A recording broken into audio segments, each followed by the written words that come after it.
नहमदहु व नुसल्ली अला रसूलिहिल करीम अम्मा बाद फ़ऊज़ बिल्लाहि मिनश शैतानिर रजीम बिस्मिल्लाहिर रहमानिर रहीम।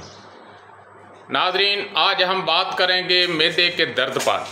तो ये बात ज़हन में रखिए कि मैदे में एक किस्म का दर्द नहीं होता, ना ही एक किस्म का नुस्खा जो है वो मैदे के दर्द को ख़त्म कर सकता है।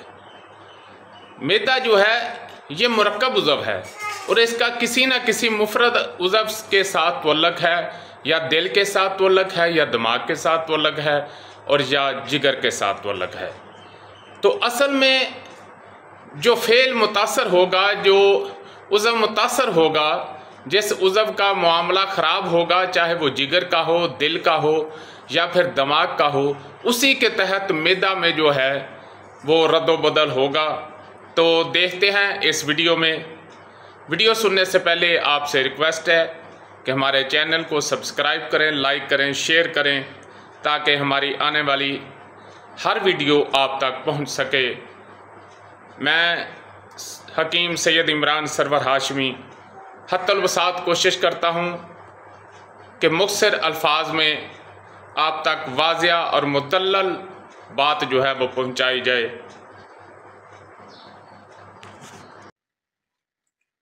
तो ये बात ज़हन में रखें कि मैदे का जो दर्द है वो एक किस्म का नहीं होता। कभी बलगम के गलबा की वजह से, कभी खुश्की के गलबा की वजह से, और कभी गर्मी के गलबा की वजह से। 3 वजूहात हैं मैदे के दर्द की। तो सही मानों में मैदा एक शरीफ उज़व है। सेहत का दारोमदार इसके सही इस्तेमाल पर है। अल्लाह ताला कुरान मजीद में फरमाते हैं, कुलू वशरबू वला तुसरफू, खाओ और पियो और हद से तजावुज़ ना करो।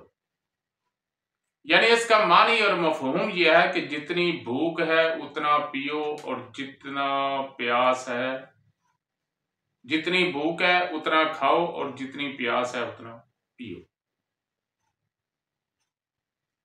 ना खाना भूख से ज्यादा खाना चाहिए और ना पानी प्यास से ज्यादा पीना चाहिए। Excess of everything is a bad. हर चीज की ज्यादती जो है वो बुरी होती है। तो हम इस मैदे के साथ बहुत ज्यादती करते हैं, क्योंकि ये शरीफ उज़व है। तो हम इसकी शराफत से नजायज फायदा उठाते हुए, जहां हमें 2 रोटियों की भूख होती है, हम 4-4, 5-5 खा जाते हैं। और अगर खाना खूब सैर होकर खाया हो और बाहर कोई दोस्त मिले, वो सुला मार ले, तो हम इनकार नहीं करते और खाने के ऊपर फिर खाना खा लेते हैं।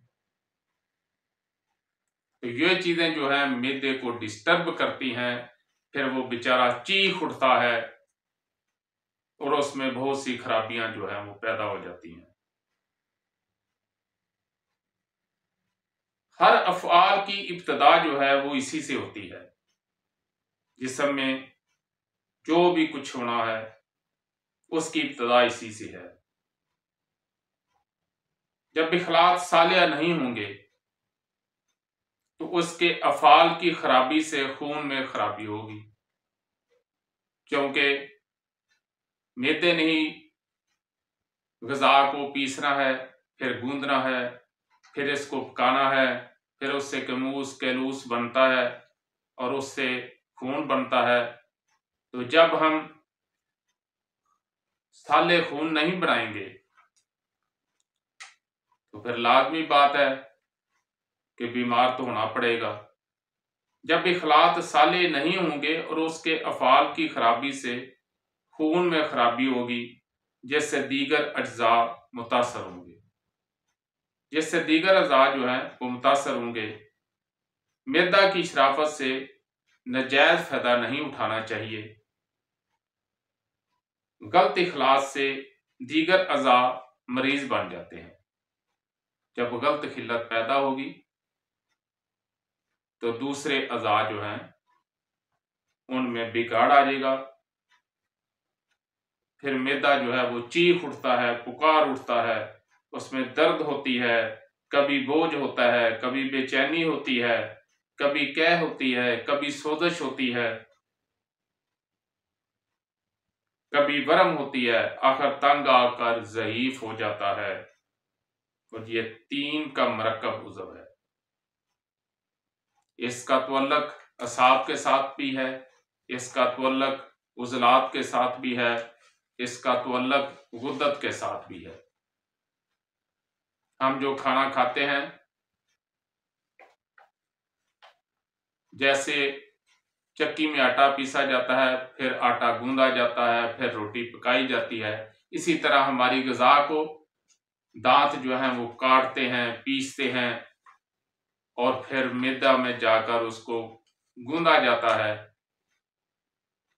और एंड पे फिर जिगर जो है वो उसको पकाता है। उसको कमूस और कलूस की पोजीशन में उसका कुछ हिस्सा जो है वो खून को मुहैया करता है और कुछ हिस्सा जो है वो गुद्दत जाज़बा की तरफ, पेशाब और पखाने की तरफ, पसीने की तरफ। तो ये मुख्तलिफ काम जो है इन सारे का जो तअल्लुक है वो मैदा से है। लेकिन मैदा जो है ये मरकब है, किसी एक सिस्टम का हिस्सा नहीं। तीनों ज़ाहिर हिस्सा जो हैं उनका इसके साथ बहुत गहरा तअल्लुक है। तो जब भी कोई बीमारी हमलावर होती है तो सबसे पहले उसके जो असरात हैं उसी के, अगर खुश्की हमलावर होती है तो उसके जो उज़लाती सिस्टम है मैदे का उस पर हमलावर होगी। अगर गर्मी हमलावर होती है तो मैदे का जो गुद्दी सिस्टम है उस पे हमलावर होगी। और अगर असाब पर होती है तो मैदे का जो असाबी सिस्टम पर है उस पर हमलावर होगी। असाब की तहरीक से मैदा में जो दर्द होगा, रतूबत ज्यादा होने की वजह से होगा। इसमें भूख की कमी होगी, जी मतलाएगा, अबकाइयां आएंगी, कैह होगी, ये इसकी अलामात हैं। तो इसमें आपने दारचीनी और लौंग का कावा नींबू डालकर इस्तेमाल करना है। इंशाल्लाह आपके दर्द को फौरी आराम आएगा। तो गुद्दी तहरीक में दर्द के साथ प्यास, गर्मी की शिद्दत और सफरा की ज्यादती से कै आएगी और उसका रंग जर्द होगा और सफरा की शिद्दत होगी, गर्मी के इसमें शिद्दत होगी। इसके लिए आपने छोटी इलायची, सौंफ, जीरा सफेद, गुल सुरख, इनका कावा इस्तेमाल करना है और पेट में जो मरोड़ उठ रहे होंगे उसका फौरी आराम आ जाएगा। तो उजलाती सिस्टम, जब जिस्म में खुश्की बढ़ती है तो इससे शदीद कब्ज़ हो जाती है, घबराहट होती है, नफखा होता है, गैस पैदा होती है और बेचैनी होती है और मैदे के मुंह पर दर्द का एहसास होता है। इसके लिए अजवैन देसी और पुदीने का कावा जो है वो बेहतरीन है। उसमें आप गुड़ डाल लें या शहद डाल लें, इसका बेहतरीन हल है। ये दर्द की 3 अक़साम हैं और 3 ही कावे बता दिए हैं और कावा मामूली चीज़ नहीं है। ये जो कावा जाते हैं ये आपको फौरी सुकून के लिए बताए जाते हैं। बाकी आप इसका प्रॉपर हल करें, मुनासिब अद्वियात इस्तेमाल करें, किसी क्वालिफाइड तजर्बाकार हकीम से इलाज कराएं। हुकामा से भी गुजारिश है कि वो तहरीक, तस्कीन और तहलील को मद्देनज़र रखते हुए अपने मरीज़ों का इलाज करें। वमा अलैना इल्लल बलाग। जी दोस्तों, अगर आपको हमारी वीडियो अच्छी लगी तो हमारे चैनल को सब्सक्राइब करें, लाइक करें, शेयर करें ताकि हमारी आने वाली हर वीडियो आप तक पहुंच सके और बेल आइकन यानी घंटी का बटन ज़रूर दबाएं। शुक्रिया।